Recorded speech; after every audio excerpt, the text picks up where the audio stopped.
ఓం సమర్థ సద్గురు శ్రీ సాయినాథాయ నమః. శ్రీ సాయి సచ్చరిత్రము 12వ అధ్యాయము. ప్రస్తావన. కాకా మహాజని బావు సాహెబ్ దూమల్ నిమోన్కర్ భార్య, నాసిక్ నివాసియగు మూలే శాస్త్రి, రామభక్తుడైన డాక్టర్. ప్రస్తావన.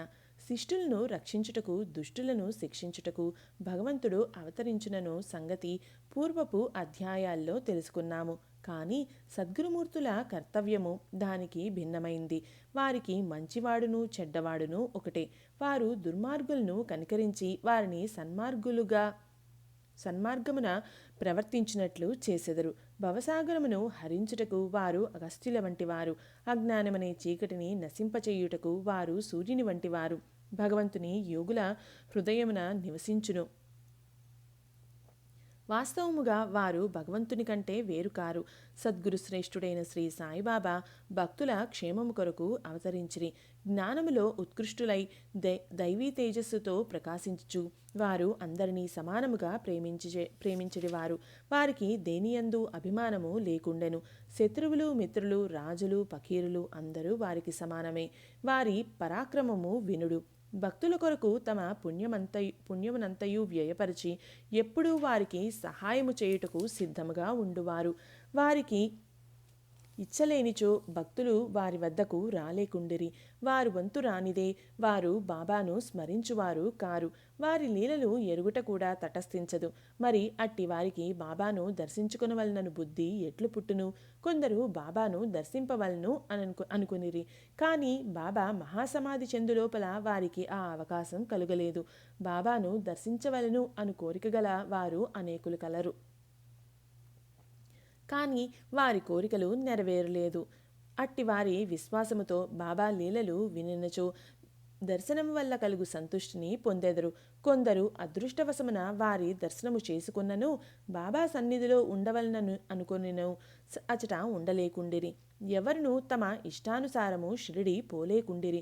అచట ఉండుటకు ప్రయత్నించినను ఉండలేకుండిరి. బాబా ఆజ్ఞ ఎంతవరకు కలదో అంతవరకే వారు షిరిడీలో ఉండగలిగిరి. బాబా పొమ్మనిన వెంటనే షిరిడీ విడవవలసి వచ్చుచుండెను. కాబట్టి సర్వము బాబా ఇష్టం పైననే ఆధారపడి ఉండెను. కాకా మహాజని. ఒకప్పుడు బొంబాయి నుండి కాకా మహాజని షిరిడీ పోయెను. అచట ఒక వారం రోజులు ఉండి గోకులాష్టమి ఉత్సవమును చూడవలనని అనుకొనెను. బాబాను దర్శించిన వెంటనే అతనితో బాబా ఇట్లనిరి, ఎప్పుడు తిరిగి ఇంటికి పోయేదవు? ఈ ప్రశ్న విని మహాజని ఆశ్చర్యపడెను.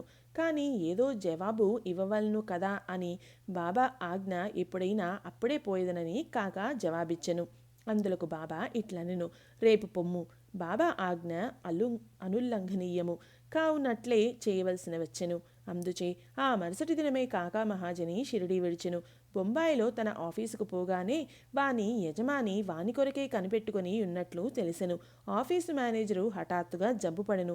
కావున కాకా మహాజని ఆఫీసులో ఉండవలసిన అవసరం ఏర్పడెను. ఈ విషయమై యజమాని షిరిడీలో ఉన్న కాకా మహాజనీకొక ఉత్తరం కూడా రాసెను.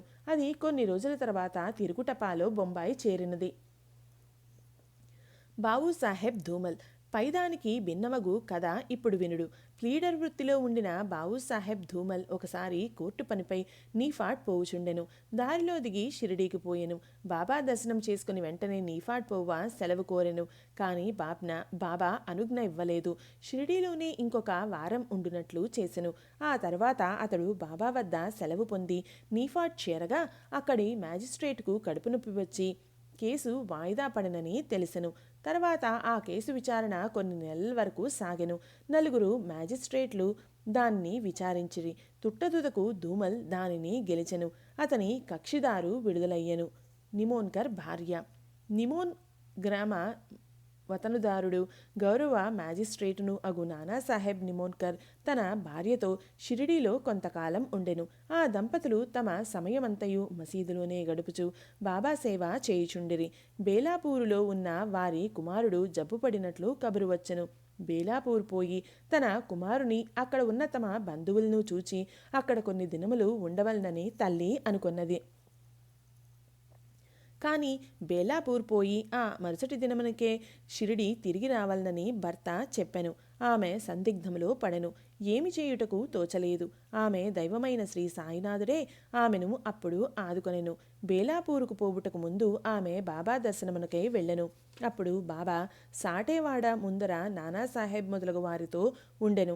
ఆమె బాబా వద్దకు పోయి సాష్టాంగ నమస్కారం చేసి బేలాపూరు పోవుటకు అనుమతినిమ్మని కోరెను. అప్పుడు బాబా ఆమెతో ఇట్లు చెప్పెను, వెళ్ళుము, ఆలస్యము చేయవద్దు. హాయిగా బేలాపూర్లో 4 రోజులు ఉండి రా. నీ బంధువులందర్నీ చూచి నింపాదిగా షిరిడీకి రమ్ము. బాబా మాటలు ఎంత సమయానుకూలముగా ఉండెనో గమనించుడు. నిమోన్కర్ ఆదేశమును బాబా ఆజ్ఞ రద్దు చేసెను.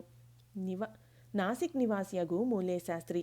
మూలేశాస్త్రి పూర్వాచారపరాయణుడైన బ్రాహ్మణుడు, నాసిక్ నివాసి. ఆయన షట్శాస్త్ర పారంగతుడు, జ్యోతిష సాముద్రిక శాస్త్రములలో దిట్ట. అతడు నాగ్పూర్కు చెందిన కోటీశ్వరుడగు బాపూసాహెబ్ బూటీని కలుసుకొనుటకు షిరిడీకి వచ్చెను. బూటీని చూచిన పిదప బాబా దర్శనమునకై మసీదుకు పోయెను. బాబా తన డబ్బుతో మామిడి పండ్లను, కొన్ని పలహారపు వస్తువులను కొని మసీదులో ఉన్న వారందరికీ పంచిపెట్టుచుండెను. మామిడి పండును బాబా ఒక చిత్రమైన విధముగా అన్ని వైపుల నుండి నొక్కెడివారు. తినువారు ఆ పండును నోట పెట్టుకుని చప్పరించగనే రసమంతయు నోటిలోనికి పోయి తొక్క టెంకు మిగిలిడివి. అరటి పండ్లను ఒలిచి గుజ్జును భక్తులకు పంచిపెట్టి తొక్కలు బాబా తమ వద్ద ఉంచుకొనిడివారు. మూలేశాస్త్రి సాముద్రికమును తెలిసిన వాడగుటచే పరీక్షించుటకై బాబాను చేయి చాచుడని అడిగెను. బాబా దానిని అసలు పట్టించుకొనక 4 అరటిపండ్లు అతని చేతిలో పెట్టిరి. తర్వాత అందరూ వాడా చేరిరి. మూలేశాస్త్రి స్నానము చేసి మడిబట్టలు కట్టుకొని అగ్నిహోత్రము మొదలగున్నవి ఆచరించుటకు మొదలెడెను. బాబా మామూలుగానే లెండీ తోటకు బయలుదేరెను. మార్గమధ్యమున బాబా హఠాత్తుగా గేరు అంటే ఎర్ర రంగు తయారుగా ఉంచుడు, ఈనాడు కాషాయ వస్త్రము ధరించదను అని అనెను. ఆ మాటలు ఎవరికీ బోధపడలేదు. కొంతసేపటికి బాబా లెండీ తోట నుంచి తిరిగి వచ్చెను. మధ్యాహ్న హారతి కొరకు సర్వము సిద్ధమయ్యెను. మధ్యాహ్న హారతికి తనతో వచ్చేదరా అని మూలేశాస్త్రిని బూటి అడిగెను.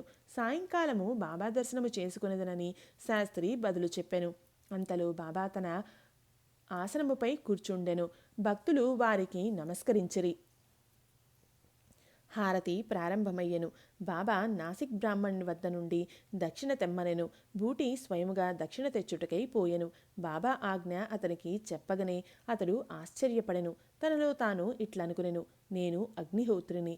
బాబా గొప్ప మహాత్ముడే కావచ్చు, కానీ నేను ఆయన ఆశ్రితుడునుగానే వారికి నేను ఎందులకు దక్షిణ నీయవలెను?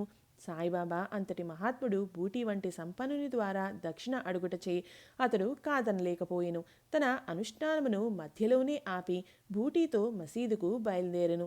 మణితో ఉన్న తాను మసీదులో అడుగిన మైలుపడిపోవుదునని భావించి మసీదు బయటే దూరముగా నిలబడి బాబాపై పువ్వులను విసిరెను. హఠాత్తుగా బాబా స్థానములో గతించిన తమ గురువు అగు గోలప్స్వామి కూర్చుని ఉండెను. అతడు ఆశ్చర్యపోయెను. అది కళా నిజమా అని సందేహపడెను. తనను తాను గిల్లుకొని మళ్ళీ చూచెను. తాను పూర్తి జాగ్రత్తావస్థలోనే ఉన్నాడు. భ్రాంతి అగుటకు వీలులేదు. అయినచో ఏనాడో గతించిన తన గురువు అచటకు ఎట్లు వచ్చెను? అతనికి నోట మాట రాకుండెను. తుదకు సందిగ్ధములన్నీయూ విడిచిపెట్టి మసీదులో ప్రవేశించి తన గురువు పాదములపై పడి లేచి చేతులు జోడించి నిలబడెను. తక్కిన వారందరూ బాబా హారతి పాడుచుండగా మూలేశాస్త్రి తన గురునామంను ఉచ్చరించుచుండెను. తాను అగ్రకులమునకు చెందినవాడను, పవిత్రుడనైన అభిజాత్యమును వదిలిపెట్టి తన గురుని పాదాలపై పడి సాష్టాంగ నమస్కారం ఒనర్చి కండ్లు మూసుకొనెను. లేచి కండ్లు తెరిచి చూసేసరికి వానిని దక్షిణ అడుగుచూ సాయిబాబా కనిపించెను. బాబా వారి ఆనంద రూపమును ఊహకందని వారి శక్తిని చూచి మూలేశాస్త్రి మైమరచెను. మిక్కిలి సంతుష్టి చెందెను. అతని నేత్రములు సంతోష బాష్పములచే నిండెను. మనస్ఫూర్తిగా బాబాకు తిరిగి నమస్కరించి దక్షిణ నొసంగెను. తన సందేహము తీరినదనియు తనకు గురుదర్శనం అయినదనియు చెప్పెను. బాబా యొక్క ఆ ఆశ్చర్యకరమైన లీలను గాంచిన వారందరూ అచ్చరు పొందిరి. గేరుతెండు కాషాయ వస్త్రములు ధరించెదను అని అంతకు ముందు బాబా పలికిన మాటలకు అర్థము అప్పుడు వారు గ్రహించిరి. సాయి యొక్క లీలలు ఆశ్చర్యకరములు. రామభక్తుడైన డాక్టర్. ఒకానొక నాడు మమల్తాదారు తన స్నేహితుడగు డాక్టర్తో కలిసి షిరిడీ వచ్చెను. షిరిడీ బయలుదేరుటకు ముందు తన మిత్రునితో ఆ డాక్టరు తన ఆరాధ్య దైవము శ్రీరాముడనియు తాను షిరిడీకి పోయి ఒక మహమ్మదీయునికి మనస్కరించుట లేదనియూ చెప్పెను. అక్కడ షిరిడీలో బాబాకు నమస్కరించమని ఎవ్వరూ బలవంత పెట్టరనియూ కలిసి సరదాగా గడుపుటకు తనతో రావాలననియూ మమల్తాదారు కోరెను. దానికి ఆ డాక్టరు సమ్మతించెను. షిరిడీ చేరి బాబాను చూచుటకు వారు మసీదుకు పోయిరి. అందరికంటే ముందు డాక్టరు బాబాకు నమస్కరించుట చూచి అందరూ ఆశ్చర్యపడిరి. తన మనోనిశ్చయమును మార్చుకొని ఒక మహమ్మదీయునికి ఎట్లు నమస్కరించితవని అందరూ అడిగిరి. తన ఇష్టదైవమగు శ్రీరాముడు ఆ గద్దెపైన తనకు కాన్పించుటచే వారి పాదములపై పడి సాష్టాంగ నమస్కారం ఒనర్చితనని డాక్టరు బదులిడెను. అతడు అట్లని తిరిగి చూడగా అక్కడ సాయిబాబానే కాన్పించెను. ఏమీ తోచక అతడు ఇది స్వప్నమా ఏమి, వారు మహమ్మదీయుడగు ఎట్లు, వారు గొప్ప యోగ సంపన్నులైన అవతార పురుషులు అని నుడివెను. ఆ మరుసటి దినమే డాక్టరు ఏదో దీక్ష వహించి ఉపవాసం ఉండెను. బాబా తనను అనుగ్రహించు వరకు మసీదుకు పోను అను నిశ్చయంతో మసీదుకు వెళ్ళుట మానెను. ఇట్లు మూడు రోజులు గడిచెను. 4వ దినమున తన ప్రియ స్నేహితుడొకడు ఖాందేశ్ నుండి రాగా వానితో కలిసి మసీదులో బాబా దర్శనమునకై తప్పక మసీదుకు పోవలసి వచ్చెను. బాబాకు నమస్కరించగానే బాబా అతనితో, ఎవరైనా వచ్చి నిన్ను ఇక్కడికి రమ్మని పిలిచితరా ఏమి, ఇట్లు వచ్చితివి అని ప్రశ్నించెను. ఆ ప్రశ్న డాక్టర్ మనస్సును కదిలించెను. ఆనాటి రాత్రియే నిద్రలో అతనికి గొప్ప ఆధ్యాత్మికానుభూతి కలిగి అనిర్వచనీయమైన ఆనందాన్ని అనుభవించెను. ఆ తర్వాత అతడు తన ఊరికి పోయినను ఆ ఆనందానుభూతి 15 దినముల వరకు అటులనే ఉండెను. ఆ ప్రకారముగా అతనికి సాయిబాబా యందు భక్తి అనేక రెట్లు వృద్ధి పొందెను. పై కథల వలన, ముఖ్యముగా మూలే శాస్త్రి కథ వలన నేర్చుకొనిన నీతి ఏమన్నా, మనము మన గురువునందే అనన్యమైన నిశ్చల విశ్వాసం ఉంచవలెను. వచ్చే అధ్యాయంలో మరికొన్ని సాయిలీలలు చెప్పెదము. ఇది 12వ అధ్యాయం సంపూర్ణం. సద్గురు శ్రీ సాయినాథార్పణమస్తు. శుభం భవతు.